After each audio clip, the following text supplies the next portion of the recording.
Assalamualaikum warahmatullahi taala wabarakatuh. Alhamdulillahirabbil alamin wassalatu wassalamu ala asyrafil anbiya'i wal mursalin wa ala alihi wa sahbihi ajma'in. Al-Mahmud Allahu jalla jalaluhu wa musalla alaihi Muhammad wa aluhu wal mad'ulahu al-bilad wa rijaluhu. Bismillahi abtadi wa bi kitabillahi ahtadi wa bi sunnati nabiyhi Muhammad sallallahu alaihi wasallam aqtadi. Bismillahi tawakkalna 'ala Allah. La haula wa la quwata illa billah. Asyhadu an la ilaha illallah wa asyhadu anna Muhammadar Rasulullah.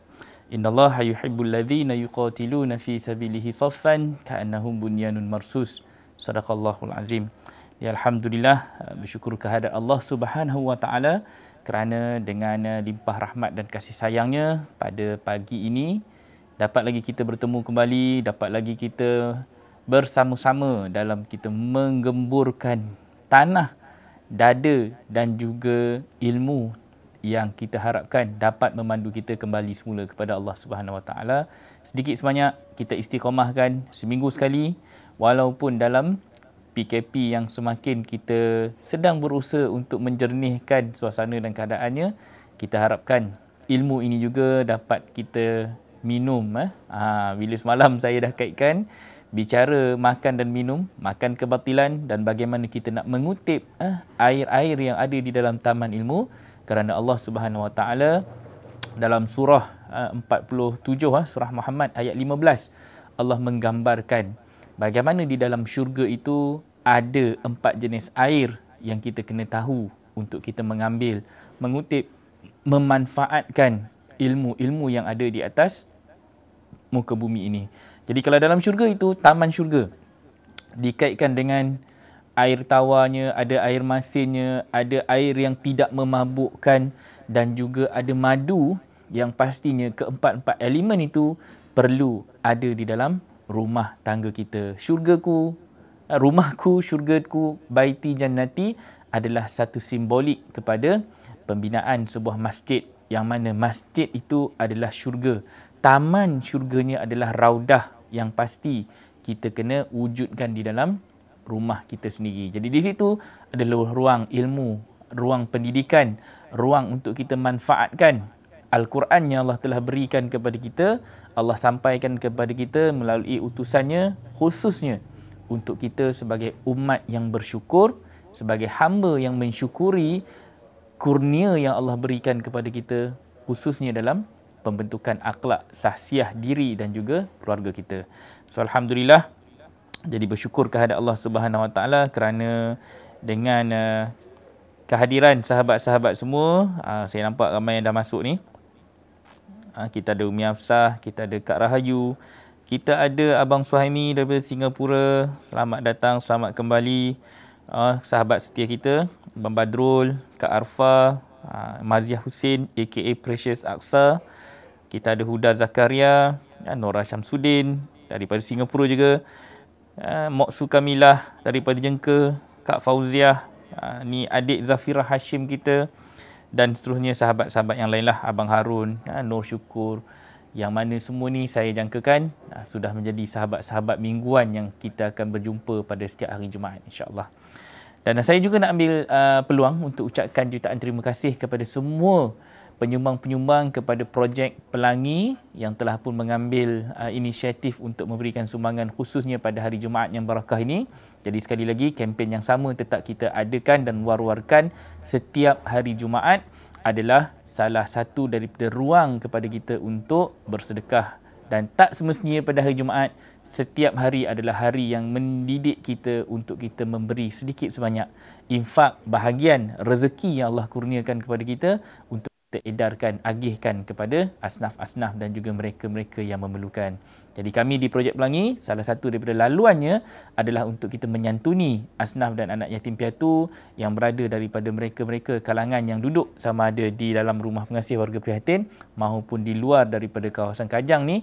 Jadi kita sudah pun menjadikannya sebagai satu misi khusus untuk kami agihkan bantuan apa saja yang ada pada kederat dan kemampuan kami, kita cuba santuni mereka. Jadi ini juga adalah ruang dan peluang yang kami jemput kepada mereka semua yang di luar sana. Kita tak semestinya nak tunggu kaya untuk kita bersedekah.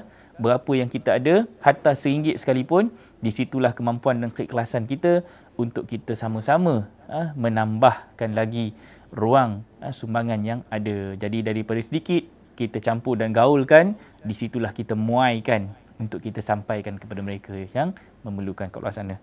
Jadi terima kasih kepada semua yang menonton.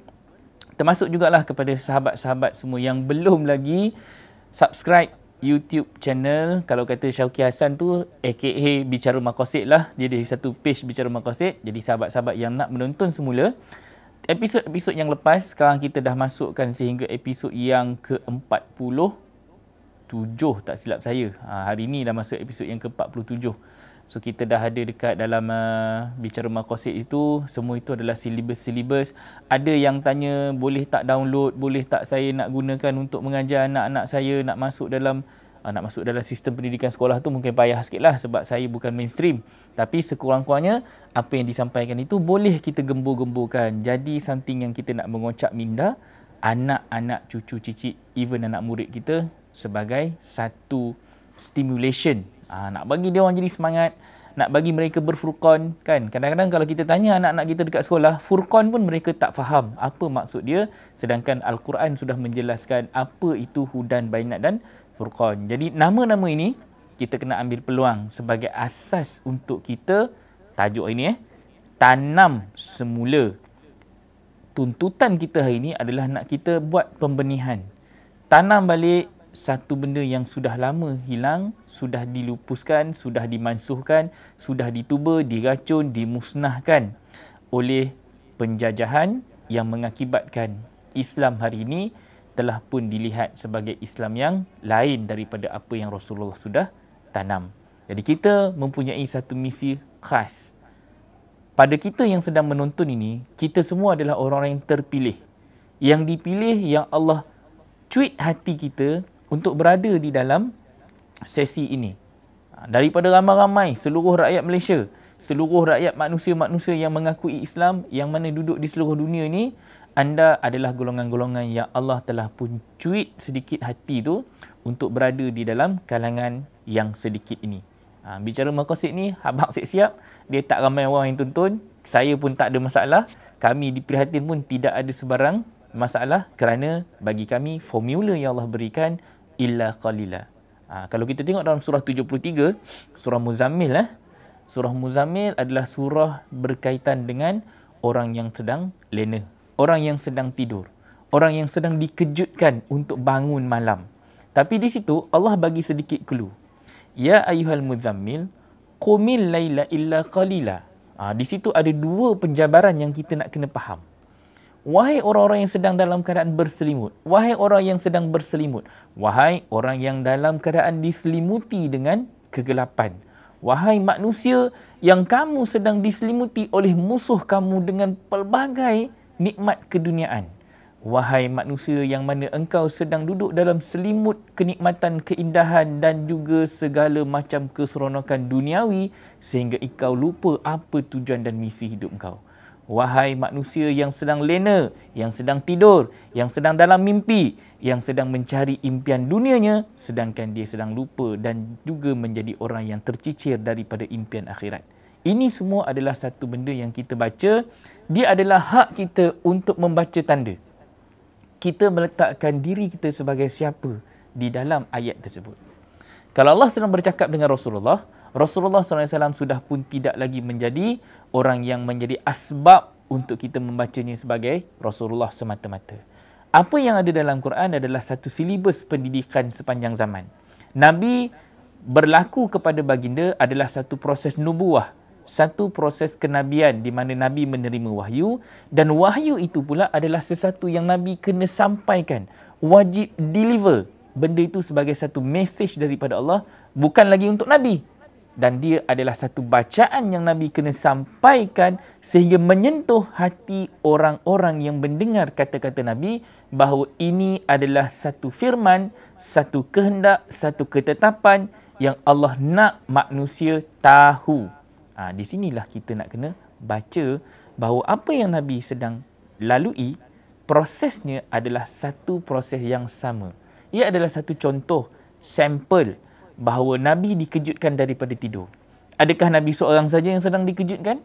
Atau kita seluruhnya manusia ini adalah golongan-golongan yang terpilih untuk dikejutkan, untuk dibangunkan, untuk dibangkitkan, untuk disedarkan daripada lamunan kehidupan kita yang lara, yang lalai, yang leka, yang alpa. Jadi di sinilah kita perlu bersyukur. Apa yang Allah berikan kepada Rasulullah sebenarnya adalah sesuatu hak yang sama yang Nabi sampaikan, Nabi tunaikan, Nabi berikan kepada kita semua sebagai umatnya. Jadi kita kena rasa bersyukur dalam kalangan orang-orang lain yang sedang lena di luar sana, yang mungkin sedang tidur di luar sana. Ada waktu sekarang ni hari Jumaat, PKP, duduk kat rumah tak tahu buat apa, bantai tidur sampai Jumaat, semayang Jumaat pula tak payah pergi masjid, lajak sikit sampai lepas Zuhur. Jadi di sinilah kita sedang melihat bagaimana ujian di akhir zaman ini bukan sekadar menguji manusia daripada sudut kesihatan dan juga virus yang kita sedang alami. Tapi di situ juga adalah satu ruang pendidikan akidah untuk semua orang. Minggu lepas kita sembang tentang pohon akidah yang telah pun dicantas manusia. Pohon akidah yang dah pun ranak hingga menjadikan manusia dan umat kita celaru. Itu realiti yang kita sampaikan minggu lepas. Minggu ni, daripada kecelaruan yang berlaku, daripada kerosakan yang berlaku, daripada segala bentuk kekhilafan manusia yang sedang alami. Khilaf ni maksudnya kita jadi umat yang sedang berselisih.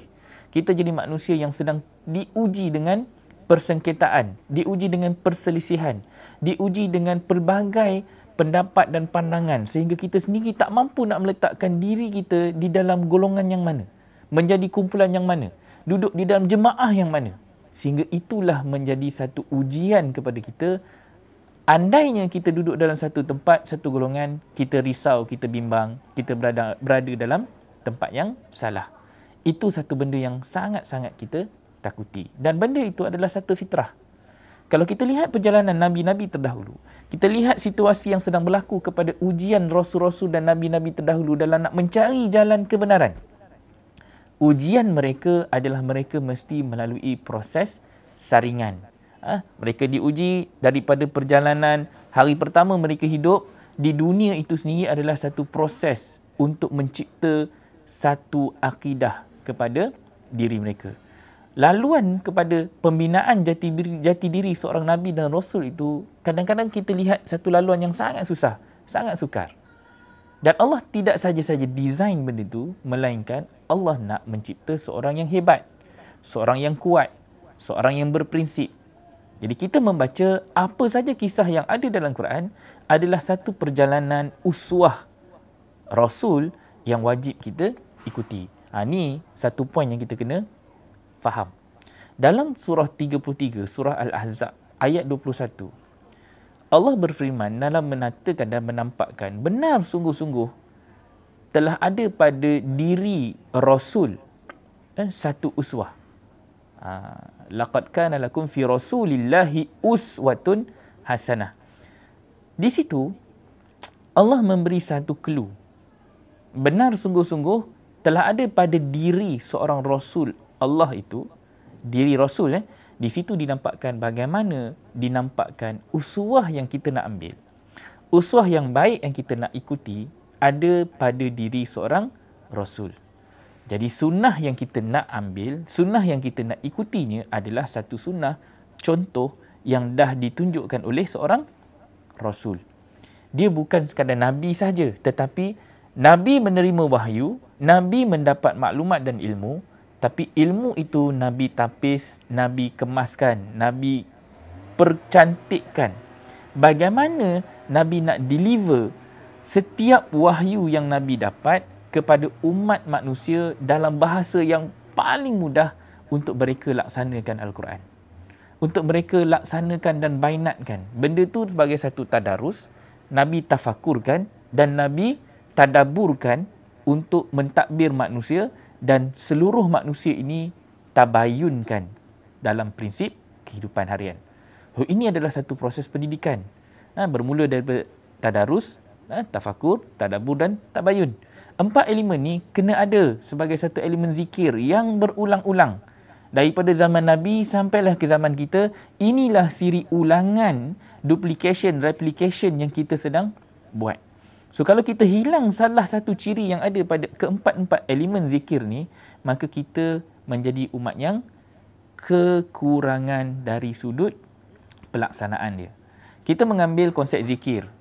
Zikir itu adalah satu amalan yang kita pegang sebagai amalan untuk mendekatkan diri kepada Allah. Tapi amalan yang kita utamakan adalah satu amalan hanya kita letakkan di mulut. So zikir itu tidak menjadikan kita kuat dari sudut penghayatan, kefahaman dan juga bagaimana zikir itu mampu untuk mencipta wala zikrullahi akbar. Kita nak mendirikan satu perintah solat. Tetapi perintah solat itu nak meninggi, membesar, mengagungkan dan mengangkat semula sistem Allah itu di atas. Tapi kalau kata kita sendiri dengan zikir yang kita tidak faham, kadang-kadang zikir itulah yang menyebabkan fitnahnya kembali semula kepada agama. Allah tidak menyuruh kita berkhatib, kita jadi orang yang berzikir dalam keadaan kita sendiri pun tak usaha untuk bangkit dan keluar daripada zon yang Allah nak kita islahkan. Ini zon selesa. Zon yang selesa itu adalah zon di mana kita dah duduk dalam satu situasi yang mana kita dah rasa kita senang, kita dah rasa kita cukup, tapi sebenarnya kita masih lagi jahil. Ini satu benda yang kita sama-sama nak kena fahamkan. Zikir yang kita faham, yang diajar daripada zaman nenek moyang kita sampai sekarang, zikirnya hanya bentuk ulangan-ulangan dalam bentuk kata-kata di mulut. Subhanallah, Alhamdulillah, Allahu Akbar. Kita baca la hawla wa la quwata illa billah. Kita baca zikir selepas solat. Semua itu adalah elemen-elemen zikir yang berbentuk ritual. Tetapi kita dituntut sesuatu yang lebih besar daripada itu adalah elemen actual. Macam mana kita nak melaksanakan pelaksanaan semua yang kita zikirkan itu sebagai instrumen pembangunan agama. Yang ini yang kita kadang-kala tersepit dalam perbincangan dan khilaf.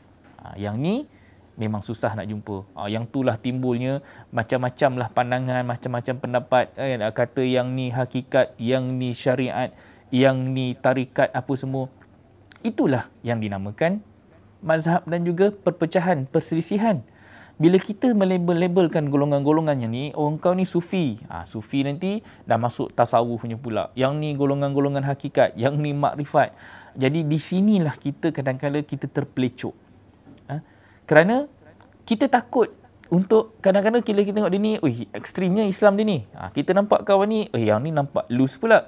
Yang ni nampak tegas pula. Mai kat kawan ni, syadid gila. Syadid ni kerah totok lah kan. Semua hukum dia syadid. Syadid ni hukum-hukum yang sangat strict. Jadi semua benda-benda ni adalah elemen-elemen yang kita nak meserakan balik.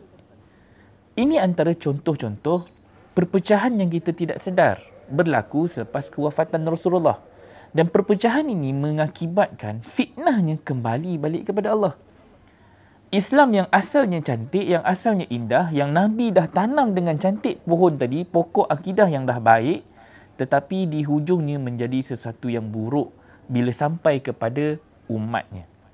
Islam kita adalah Islam yang diambil daripada pohon yang asalnya cantik, buahnya adalah buah yang baik, tapi bila luruh, kita ambil buah tu, kita proses. Once kita proses, buah tadi dimasukkan dalam kotak, dicop. Ini milik siapa, ini milik siapa.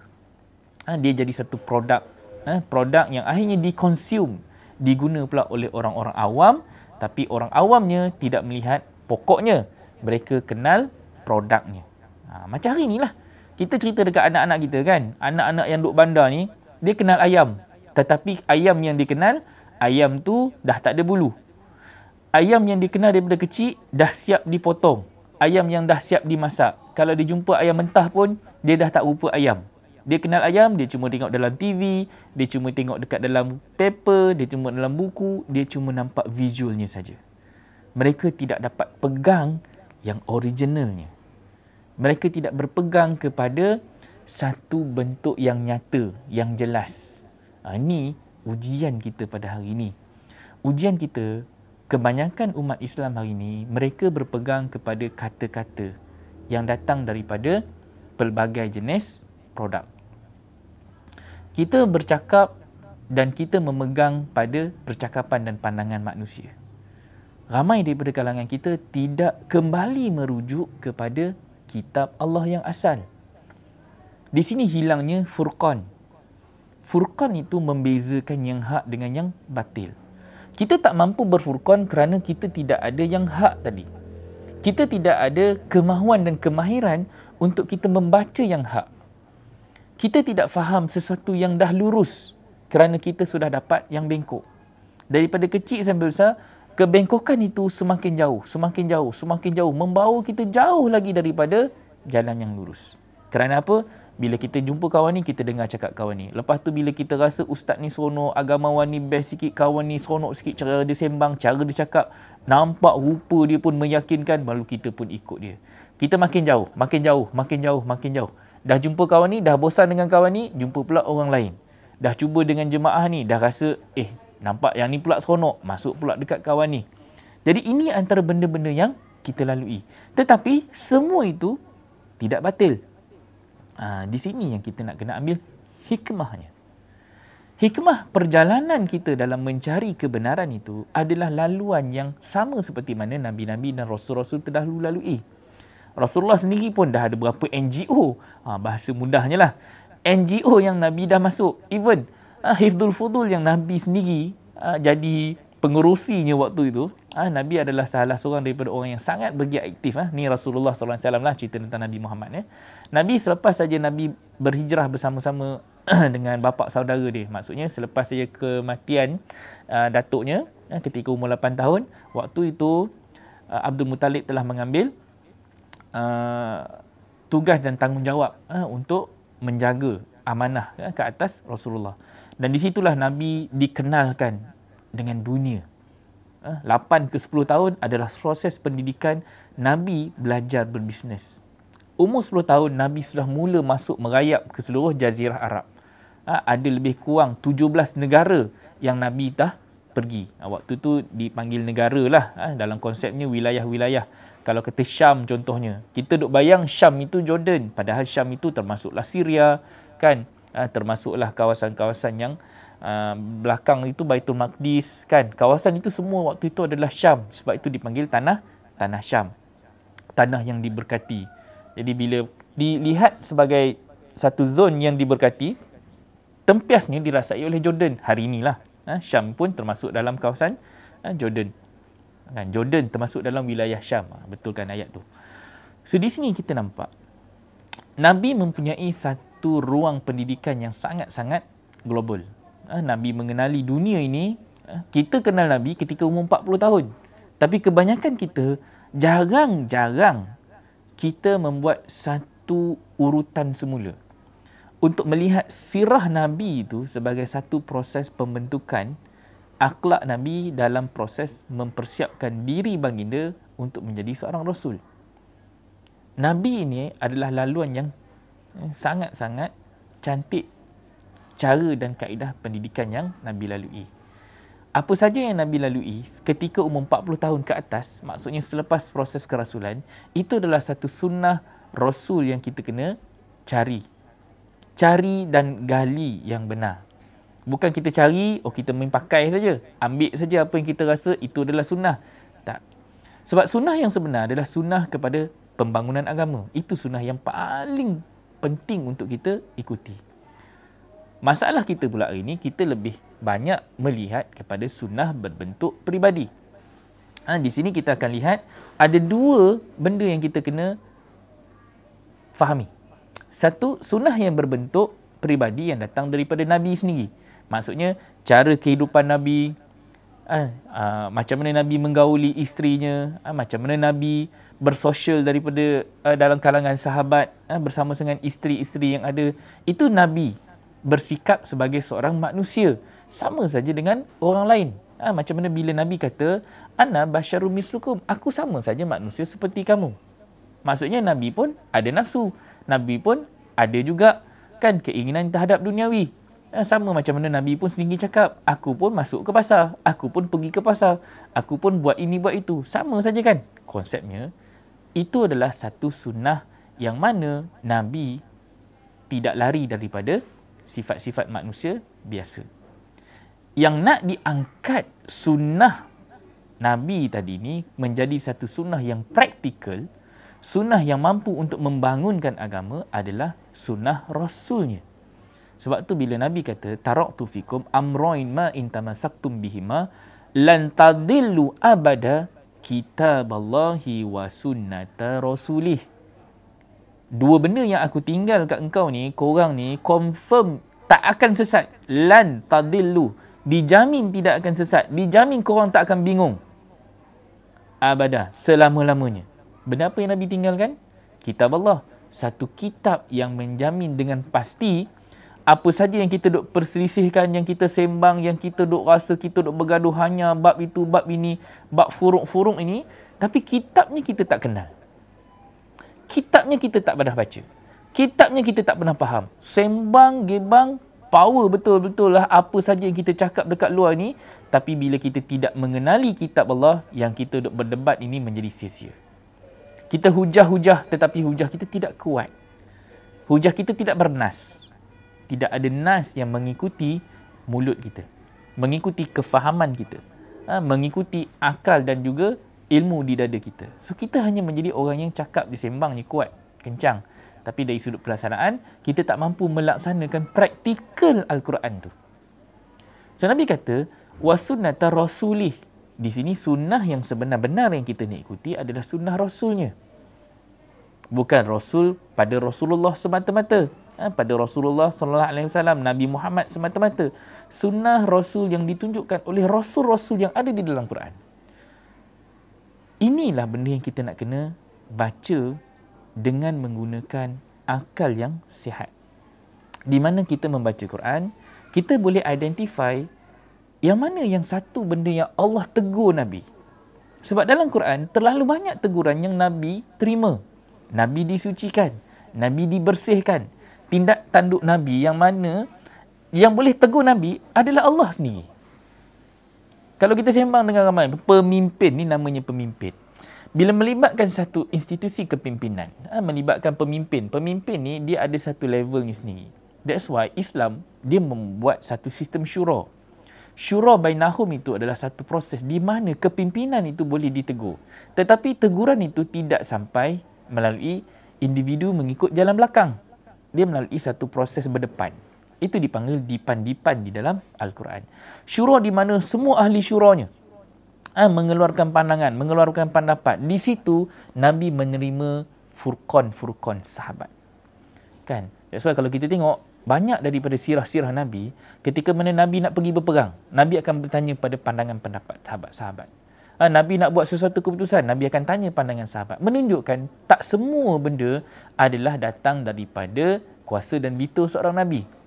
Nabi akan mengambil pandangan jemaah. Hari ini kita lihat dikelar sebagai satu ijma' ulama'. Mendapat satu konsortium ulama'-ulama' ini memberi pandangan untuk apa? Untuk membuat satu resolusi kepada perbahasan-perbahasan masalah umat. Sebab tak boleh seorang yang mengeluarkan pandangan. Dia kena ada konsortium jemaahnya. So Nabi sendiri pun, apabila Nabi membuat kesilapan, sahabat nak menegur Nabi, sahabat boleh bercakap. Sebab itu kadang-kadang bila berlaku satu peristiwa, kemudian ada asbabun nuzul. Berlakulah satu asbab nuzul satu-satu ayat itu untuk apa? Untuk membetulkan pandangan Nabi. Kadang-kadang Nabi buat salah. Yang nak membetulkan Nabi ni adalah wahyu yang nak menegur di mana silap Nabi. Jadi kesilapan Nabi itu, dia menjadi satu benda yang diperbaiki dan menjadi contoh kepada umat belajar. Nabi sendiri ditegur untuk apa? Pembaikan, penyucian diri, pembersihan jiwa Nabi. So ini adalah satu proses yang kita nak kena faham. Nabi adalah individu yang perlu disucikan bila mana Nabi nak ditambah baik kan, dari sudut membawa risalah Rasul tadi. Ini benda yang kita sama-sama kena faham. Yang baik yang kita nak ikuti adalah sunnah seorang Rasul. Sunnah Nabi, kita boleh lihat ada sunnah-sunnah yang Nabi sendiri kadang-kadang ada benda Nabi ditegur. Dalam cerita, kalau surah Abasa contohnya kan. Surah Abasa di mana Nabi sendiri ditegur apabila Nabi mengabaikan seorang yang buta. Sampai Allah tegur, apakah engkau mengabaikan haknya? Dia pun ada hak untuk mendapat perhatian daripada engkau. Banyak benda yang Allah dah tegur. Tapi termasuk juga dalam cerita tentang macam mana Nabi ditegur dalam urusan-urusan yang melibatkan perkara-perkara munakahat, anak angkat apa semua yang berkahwin dengan Zaid, isteri Zaid contohnya semua. Ada benda-benda yang kita lihat dalam Quran ini, dia adalah satu bentuk macam mana Nabi nak dibentuk akhlaknya. Jadi kadang-kadang kita baca Quran, kita baca Arabnya. Kan? Bila kita baca Arabnya, kita hanya fokus kepada tajwid dan taranumnya dan bacaan yang berlagunya. Sehingga kita miss.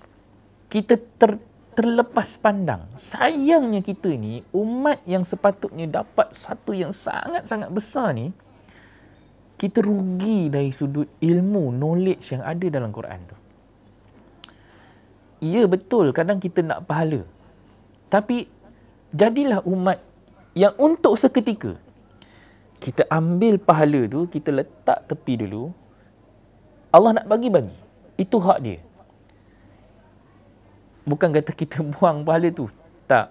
Kalau betul Allah kata Allah bagi pahala, ambil, letak tepi, kemudian kita duduk balik, diam-diam, guna sekejap akal yang Allah bagi ni, kita fikir balik, pahala ni sebenarnya apa? Jangan pergi jauh lagi. Kita kenal dulu nama tu. Pahala ni apa sebenarnya? Dah duduk, selama daripada kita kecil sampai besar, mak bapak kita duduk sembang dengan kita, suruh baca Quran, suruh solat, suruh bayar zakat, bagi sedekah, pergi haji, buat umrah, semua ini, hujungnya adalah untuk dapat pahala. Hujungnya untuk dapat syurga. Nak selamatkan daripada neraka. Ini semua adalah common yang kita dapat daripada kecil sampailah dah besar. Even kita besar pun kita duk cerita ke anak-anak kita. Macam itulah skrip kita. Tapi pernah tak kita duduk sebentar, sandar belakang, duduk sembang, kita duduk dalam keadaan kita berfikir sejenak. Berfikir sejenak ini lebih baik daripada kita solat 1000 tahun. Sampai begitu sekali Imam Syafi'i menampakkan satu perbezaan. Berfikir sejenak. Bukanlah kata-kata Imam Syafi'i itu terus menjadi satu bentuk ketetapan. Tak, dia cuma memberikan satu bentuk perumpamaan. Nak nampakkan, kita fikir sekejap ni, fikir ni adalah proses menggunakan akal. Akal ini adalah satu benda yang sangat-sangat mahal yang Allah bagi kepada setiap manusia yang hidup di atas muka bumi ni. Kalau dah mati, akal pun dah mati. So tak ada guna dah akal ketika kita mati. So waktu hidup, inilah satu-satunya harga yang kita dapat dengan percuma. Nyawa apa semua tu tolak tepi sekejap. Ni, benda yang tak mampu untuk orang lain sepatutnya. Sekali ulang, sepatutnya orang lain kuasai benda yang ada dalam otak kita ni. Tapi di situlah jahiliah mengambil peranan. Bila mana kita jahil, maka di situ kita menjadi satu mangsa kepada ruang untuk orang menguasai kita. Akal yang lemah ni, akal yang tidak mampu untuk berfurqan, akal yang tidak ada ilmu, akal yang tidak dipenuhi dengan maklumat, dia akan menjadi kosong. Bila kosong, di situlah apa saja ruang yang ada, kita akan membuka kepada peluang untuk orang lain menguasai diri kita. So akal ini, akal yang sihat, dia mampu untuk mencetuskan furqan. Pastinya dalam akal itu kita kena masukkan elemen-elemen ilmu yang akan memandu kita kepada satu yang pasti dan yakin. So bila di dalam minda kita ni dah tersemat satu perkataan pahala, dan malangnya kita tidak memahami apa tu pahala. Apakah yang dimaksudkan dengan ganjaran, upah, imbalan? Ini semua nama-nama yang kita kena kenal. Nama-nama yang kita kena faham.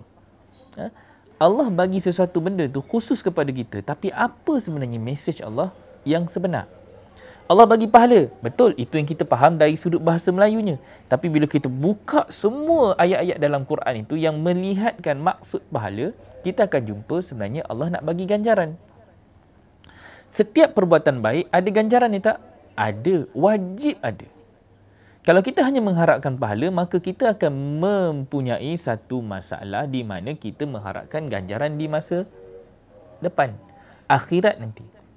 Padahal setiap perbuatan itu ganjarannya adalah ketika itu. Kebaikan yang Allah kata, apa saja yang kebaikan yang kau buat, kebaikan itu untuk engkau. Jika engkau buat sesuatu yang berdasarkan petunjuk, petunjuk itu untuk engkau. Kalau engkau buat sesuatu benda buruk, engkau buat benda yang sesat, maka kesesatan itu untuk engkau. Bahasa mudah Allah cakap dalam Quran. Okay? Engkau buat baik, kebaikan itu untuk engkau. Engkau buat buruk, keburukan itu pun untuk engkau. Kan kalau kita buka surah 17, surah Al-Isra, ayat 15 contohnya kan. Ayat 14 tu cerita tentang Iqra' kitabaka, baca kitab engkau. Cukup engkau sebagai penghitung. Ayat 15, Allah bagi tahu siap-siap. Seorang itu tidak akan diazab dan seorang itu tidak akan menanggung dosa orang lain sehinggalah datangnya seorang Rasul yang nak bagi tahu apa masalah engkau ni. Dan di situ juga Allah bagi tahu, engkau buat baik, engkau dapat petunjuk, petunjuk tu untuk engkau. Engkau buat buruk, kesesatan, sesat tu untuk engkau.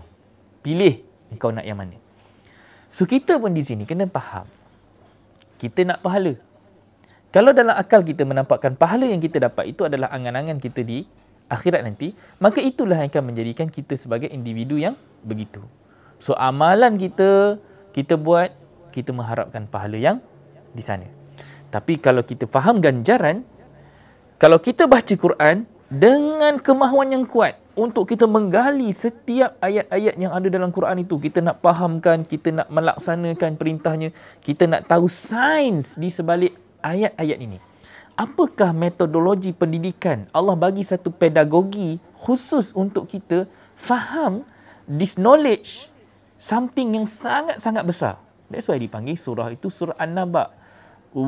Benda yang Rasul dapat ni, Nabi dapat ni adalah satu mesej yang sangat besar yang akan menghentikan perselisihan manusia. Amma yatasaalun, apa yang mereka pertanyakan, apa yang mereka persoalankan. Anin naba'il azim, tentang berita besar ini. Hum fihi mukhtalifun, di mana mereka ini semua dalam perselisihan. Jadi perselisihan ini yang nak kita tinggalkan. Kita pisahkan yang hitam dengan yang putih. Benang hitam dengan putih ni kita nak kena clear cut sehingga kita jumpa satu yang jelas. Ini situasi yang kita nak kena hadapi. So kalau kata kita tak ambil peluang ni, kita nak memahami Quran ini dengan bacaan yang benar, bacaan yang hak, maka kita akan jadi umat yang rugi. So saya nak nampakkan kepada sahabat-sahabat semua, jadilah manusia yang mendapat Quran dengan bacaan yang sebenar. Ambil baliklah. Nota ni nota lama. Kita kena ambil balik surah Al-Baqarah ayat 121. Baca kan. Ambil lah tepek tak apa. Ulang balik. Saya bagi tahu ayat dia saja. Kita nak baca balik surah 6. Surah Al-An'am ayat 161. Baca balik surah Al-Baqarah ayat 170. Baca balik surah 6 ayat 116. Semua itu adalah ayat-ayat yang menyokong apa yang kita nak kena faham tentang situasi manusia hari ini. Dan kita akan relatekan dengan surah Yasin, surah 36, ayat 6 contohnya. Kita baca daripada ayat pertama sampai ayat 6 tu, kita kena clear cut apa sebenarnya mesej kesimpulan pertama daripada pendahuluan surah Yasin. Dan kita baca ayat 69 dan 70, kita lihat bahawasanya Allah mempertegaskan, tidaklah diajarkan kepada seorang Nabi ini, seorang Rasul ini tentang syair. Bukanlah kita nak suruh Nabi baca Quran dengan syair. Melainkan Allah cakap jelas dalam ayat tu, dia adalah satu Quranun Mubin. Quran mesti menjadi satu bacaan yang jelas. Ini pohon, pokok, benih asal yang kita nak tanam dalam jiwa anak-anak kita, diri kita sebagai ibu dan bapa. Ini adalah satu fundamental yang kita nak kena tanam. Baca Quran mesti jelas. Baca Quran mesti faham. Baca Quran mesti tahu apa yang ada dalam Quran. Ini satu benda yang kita nak putuskan nasab. Berhentilah kita hajar anak-anak kita, engkau baca Quran, kau tak faham pun tak apa. Janji kau baca. Dan kita sedang melakukan satu benda yang salah dari segi prinsip seorang ibu dan bapa. Saya sebenarnya sangat rasa benda ni satu yang menyedihkan.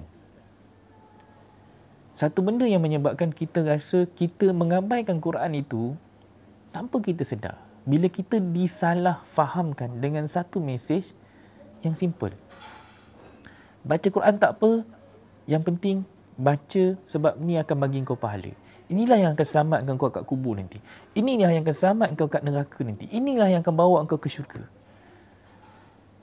Kesian kita diberikan satu info dan maklumat yang menyebabkan kita jadi lalai. Maka angan-angan pahala itu menyebabkan kita lupa. Ada mesej yang sangat mahal dalam Quran itu yang kita abaikan. Yang kita didik anak-anak kita supaya mengabaikan Quran itu. Dia pulunlah baca Quran, laju-laju, cepat-cepat, habiskan, khatamkan, makanlah nasi pulut kuning dia, buat majlis apa semua bagai, dan kemudian dia akan tinggalkan Quran, dia akan lupakan Quran, dia akan mula mencari elemen-elemen hiburan yang lain untuk mengisi kekosongan yang ditinggalkan daripada Quran tadi. Anak dia tidak lagi menggunakan akalnya untuk memusatkan segala kehidupan harian dia dengan Quran. Rugi. Saya terasa benda itu kerana kerugian itu saya alami. Hilang satu nikmat yang Allah janjikan, betapa besarnya Quran ini untuk kita, betapa susah payahnya Nabi nak tinggalkan, wariskan Quran ni kepada kita, dan kita abaikan benda itu dengan mudah. Hanya dengan satu kata-kata yang menyebabkan kita terus melupakan mesej Allah yang sangat besar dalam Quran. Itu kita. Kalau umur 60 tahun, kena sedar diri, 60 tahun hidup kita ni dah masuk ke dalam satu fasa kerugian yang nyata. Bila Allah kata Quranun Mubin, dia mesti jadi satu bacaan yang jelas. Barulah kita mampu menyampaikan balaghul mubin, menyampaikan dengan jelas. Kalau Quran pun kita tak faham, macam mana kita nak cakap dengan jelas? Jadi daripada Quranun Mubin mampu disampaikan dengan balaghul mubin, dah jadi balaghul mubin, barulah kita akan diangkat sebagai golongan yang menjadi imamul mubin, mampu memimpin dengan jelas. So kalau kita lihat kepada 3 elemen mubin ini saja, kita hilang di peringkat mana? Bacaan yang jelas, penyampaian yang jelas, imam yang jelas. Nak jadi imam, mak dan bapa, dia tidak faham bacaan yang jelas tadi. Dia tak boleh sampaikan dengan jelas. Maka dia sudah hilang Quran yang jelas. Ini elemen dia. Hujungnya dia akan duduk dalam golongan dalalin mubin. Golongan-golongan yang sesat yang nyata. Bingung yang nyata. Bingung yang sangat jelas. So, kita tak terkejut kalau umat kita hari ini, umat Islam yang ada depan mata kita pada hari ini, kebanyakan kita semua ini duduk dalam dalalin mubin. Kalau cakap sesat, orang marah. Cakap bingung, orang tak marah sikit. Kita bingung. Bingung nak mendidik anak kita, nak mendidik isteri kita, nak membetulkan akhlak anak, bini, orang rumah kita, keluarga kita, adik-beradik kita. Itulah yang kita duduk bergaduh. Kalau tak bergaduh pasal harta, kita akan bergaduh pasal wanita. Tak bergaduh pasal wanita, kita akan sibuk dengan hiburan. So ini satu peristiwa yang menyebabkan kita kena sedar diri, kita ni di mana? Nilai nyawa masa yang Allah bagi dekat kita ni, ke mana kita dah habiskan? Kalau ilmu yang Allah bagi ini, mahal ilmu ni, kita sia-siakan dan kita jadi golongan-golongan yang rugi. Terlalu jauh kita nak dibandingkan dengan apa yang Allah dah berikan, dengan nikmat yang Allah dah berikan, dengan apa yang kita kembalikan balik kepada Allah. Dari 11.48, kita ambil sekejap. Masa kita buka surah An-Naml. Surah An-Naml, kita tengok ayat 73. Ya, tengok ayat 73.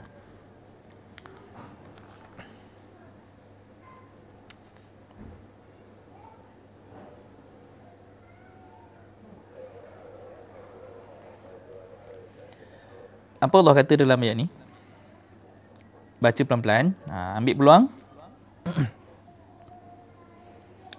Ambil peluang, lihat dan fahamkan setiap kata-kata firman yang Allah berikan di dalam ayat tersebut. Apa mesej besar yang Allah berikan dalam ayat tersebut yang kita nak kena faham?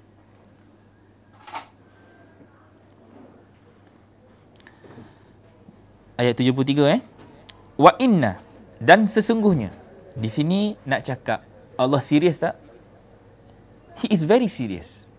Tak pernah kalau kata kita baca Quran itu, kalau kita pun baca main-main, wake up, kita sedang bercakap dengan Allah dan Allah sedang berbicara dengan kita.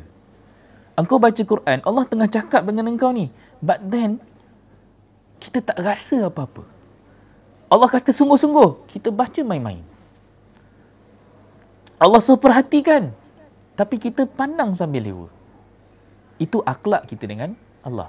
Akhlak dengan Quran ni is as good as akhlak kita dengan Allah. Kita baca tetapi kita tidak menyempurnakan kehendak Allah tadi. So Allah kata, wa inna rabbaka, dan sesungguhnya Allah sungguh-sungguh Rabbmu ladzu benar-benar mempunyai fadlin 'alan nas, kurnia ke atas manusia. Walakinna, akan tetapi aktsaruhum, kebanyakan mereka. Ni cerita kebanyakan ni. Kebanyakan manusia-manusia. Bila cerita kebanyakan, is about majority. Cerita tentang manusia yang ramai kat luar sana ni, kebanyakannya Allah bagi tak kurnia, Allah bagi dah kurnia ni, Allah dah bagi dah nikmat, Allah bagi satu benda yang dalam rumah kita, bohong kalau orang Melayu ni dalam rumah dia tak ada Quran. Kita ada satu Quran, tapi Quran apa yang kita buat dengan kita baca sekadar baca Arabnya atau kita simpan saja sebagai hiasan? Di situ kerugian kita yang nyata. Dhalalil mubin. Ni kena lekat dalam kepala, tulis dhalalil mubin, buat wallpaper dekat telefon, setiap kali tengok telefon dhalalil mubin, dhalalil mubin. Bukan nak jadi zikir, nak peringatkan. Zikir itu memperingati, nak mengingatkan kita. Jangan jadi dhal. Jangan jadi bengong.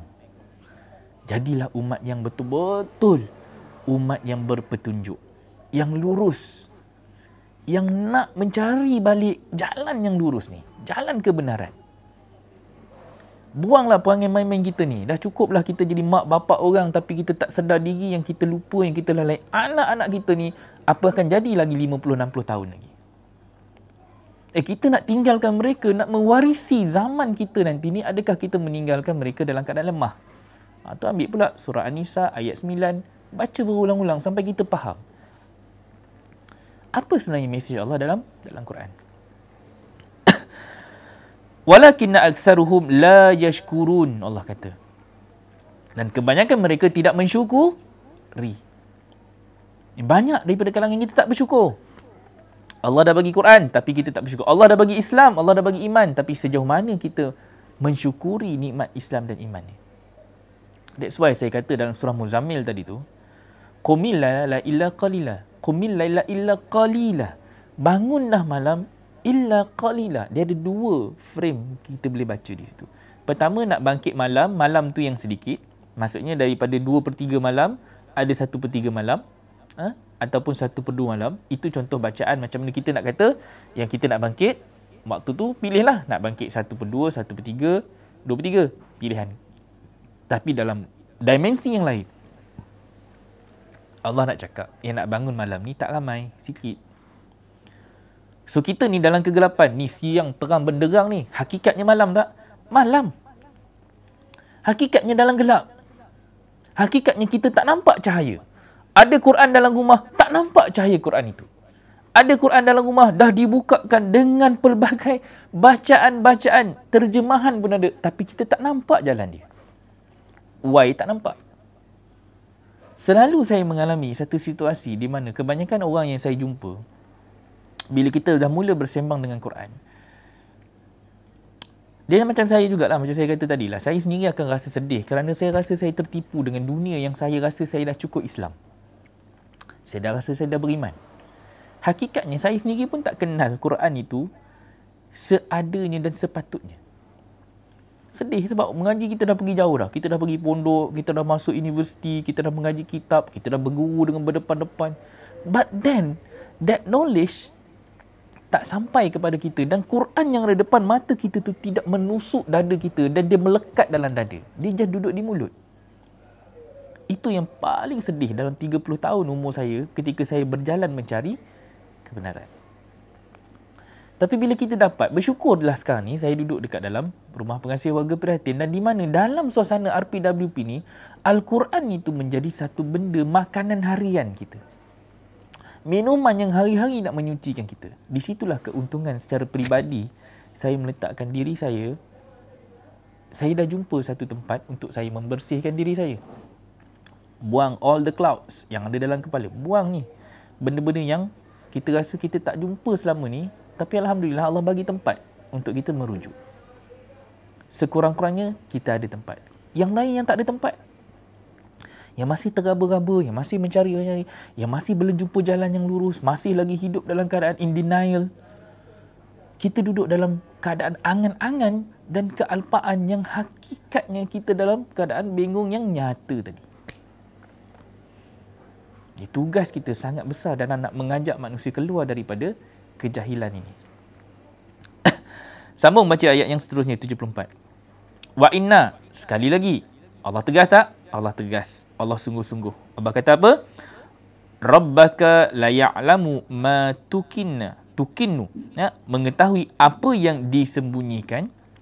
Suduruhum wa ma yu'linun. Dada mereka dan apa yang mereka nyatakan.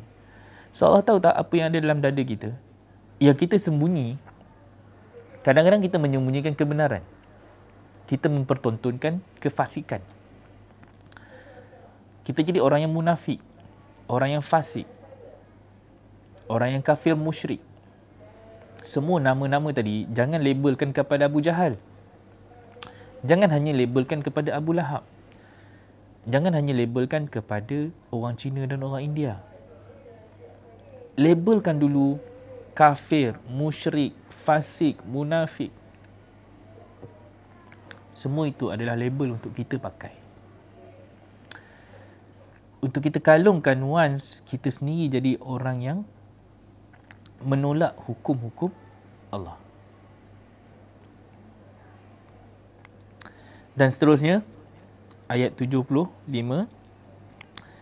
Wama, dan tidak daripada ghaibatin, yang gaib itu, fi sama'i wal ard, di langit dan di bumi, illa, melainkan, fi, di dalam kitabin mubin.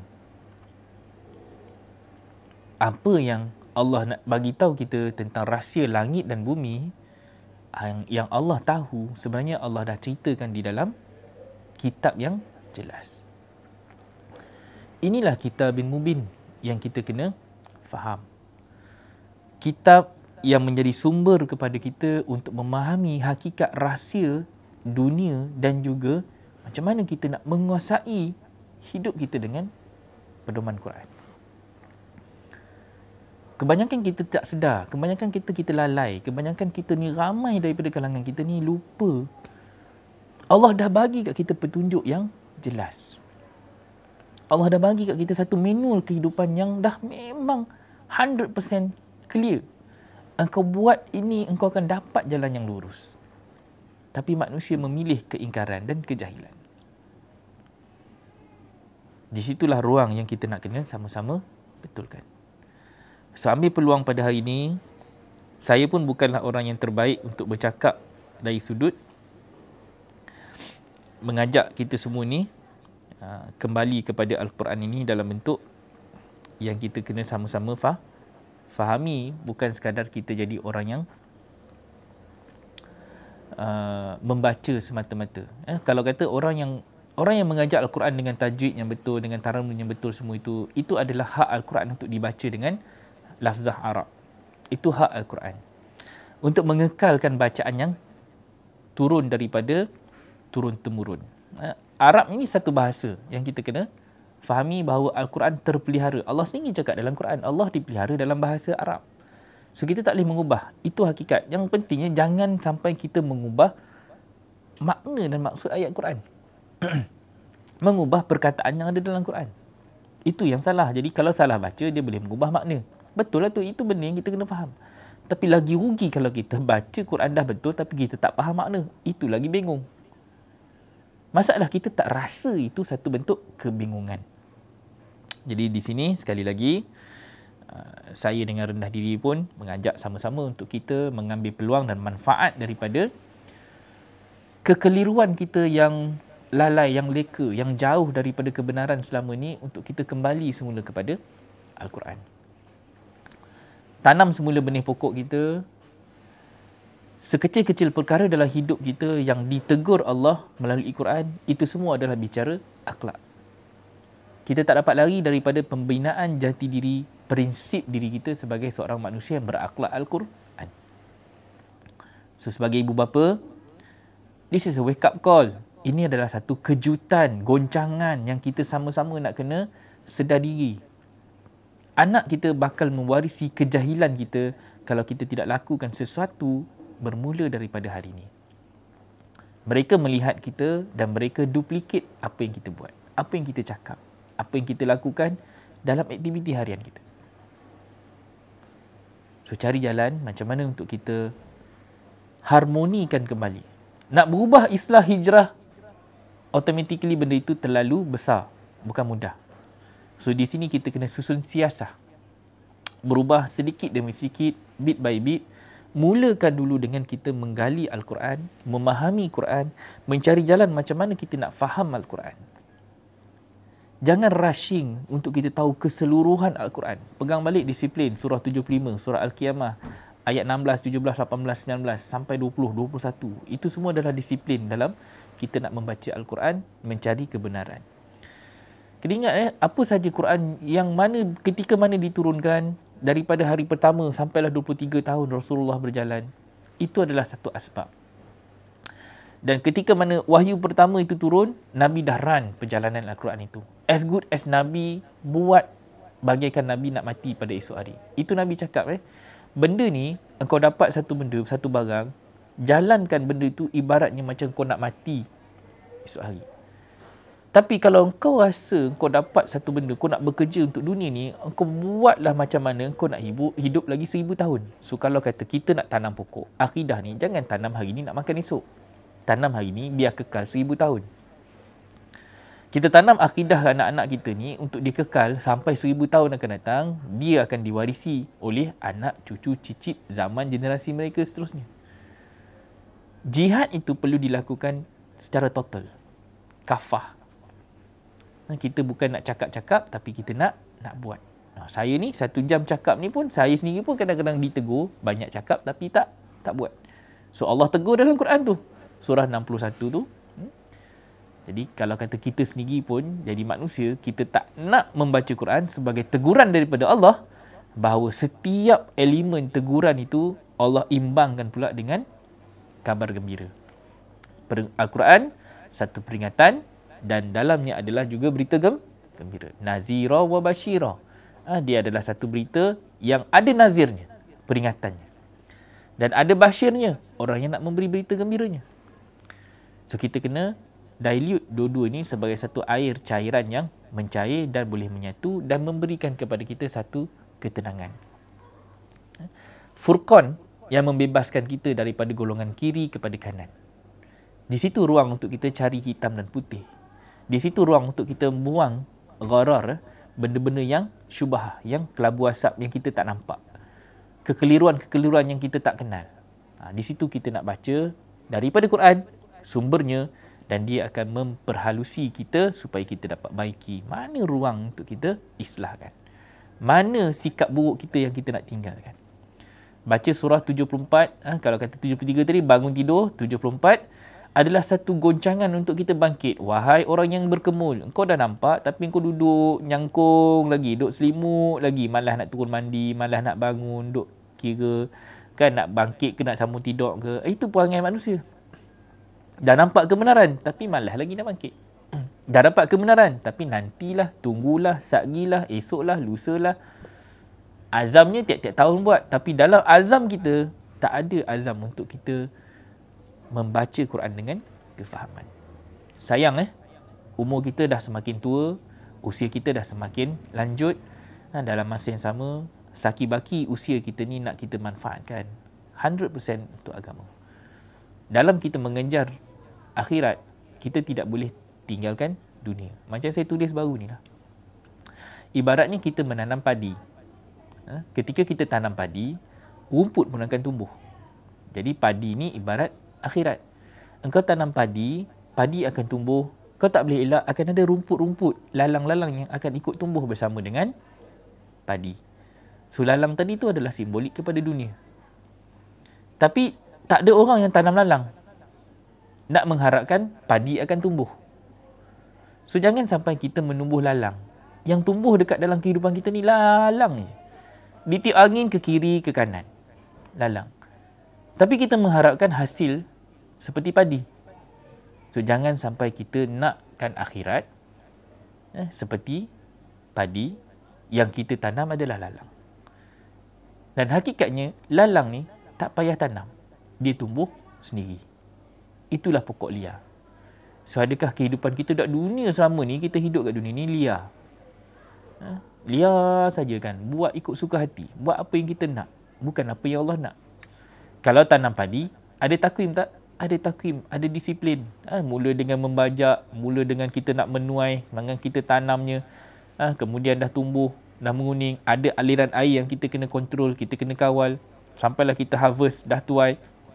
Proses nak jadikan dia nasi, sampailah kita boleh makan. It's all about takwim. Ada dia punya perjalanan hari. Lalang, kau tumbuh ikut dan. Kan? Tak payah baja pun dia boleh hidup dengan sihat.